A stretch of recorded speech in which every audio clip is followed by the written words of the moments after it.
aware, it is Mental Health Awareness Week, and as such, we'll be seeing a huge amount of coverage at trying to highlight the support that is available to all of us. Over in the United States, one former music producer has taken a somewhat different approach when it comes to highlighting issues around mental illness. Shanti speaks to some of the biggest stars in US music and sport about their experiences. Here's a little excerpt from our conversation with Ludacris. You know, FaceTimes and things of that nature, they're so important right now because meaningful relationships is probably the most important thing that's going to keep you sane and keep you in a positive attitude right now. So I'm telling Shanti on live right now, if you need to call me tomorrow, you need to FaceTime me, you better do it because I'm going to uplift your spirits. I'm going to talk the same way I'm talking to you right now. We're going to get through tomorrow. And Shanti joins us now from Atlanta. Shanti, it is really good to see you this morning. Thanks very much for being with us. Just looking at your conversation with Ludacris there, I mean, I'm not sure I've ever seen an interview with him which hasn't put a smile on my face. But just tell me a little bit about the struggles that he and some of your other guests have had, because one has to say, when you're thinking about problems around mental health, you don't immediately think to stars of stage, screen, and the world of sport. Absolutely. Good morning, Neil.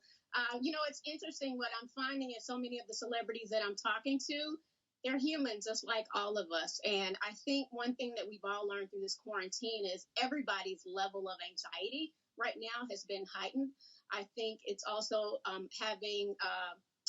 giving us an opportunity to really look deep within ourselves and figure out what's important. So whether I was talking to Estelle or Ludacris or D-Nice or Common or Swiss Beats, you know, they're all trying to find healthy ways to cope, to relieve some of the stress and to really focus on family and self-care right now. So tell us a little bit about the transition you had yourself, Shanti, from working within the music industry to starting your organization, Silence the Shame. Yeah, so I used to be head of marketing for Universal Motown, but my father took his own life when I was 7 months old. In 2014, my best friend took her own life. And then in 2015, Neil, I came really close to taking my own life. So it was a result of me getting the help that I needed, seeing my psychiatrist, doing the work, and really opening up and sharing to be vulnerable and transparent about my own challenges with mental health. And that led me to start the Silence the Shame Incorporated Foundation.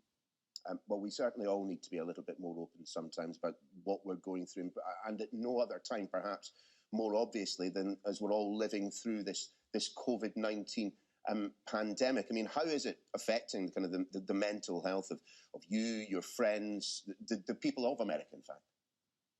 I think the main thing is people are, again, just feeling really anxious.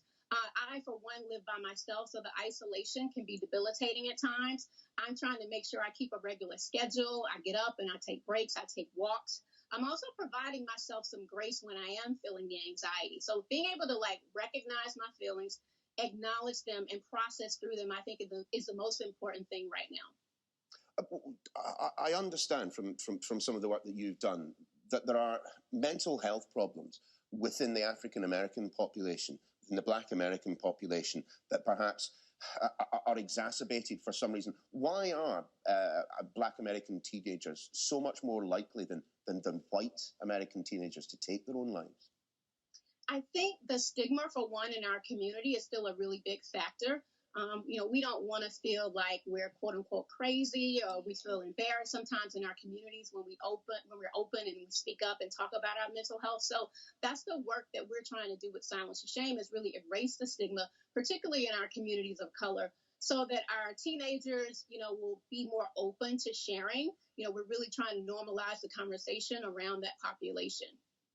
And of course, if people are looking at interviews with, I mean, I'm just listing some of the names that you've spoken to, Common, you know, T-Boz, Ludacris, Chuck D, of all people. If they're looking at individuals like that and they are being opening, I mean, are you discovering that people are responding by being more open themselves? Oh my gosh, yes. People are sending me DMs and private messages saying, thank you so much for creating the Yeah Wellness platform. If, you know, I look at my entertainers, you know, and I see that they're experiencing the same thing, then it's giving me that courage and that confidence to get the help that I needed.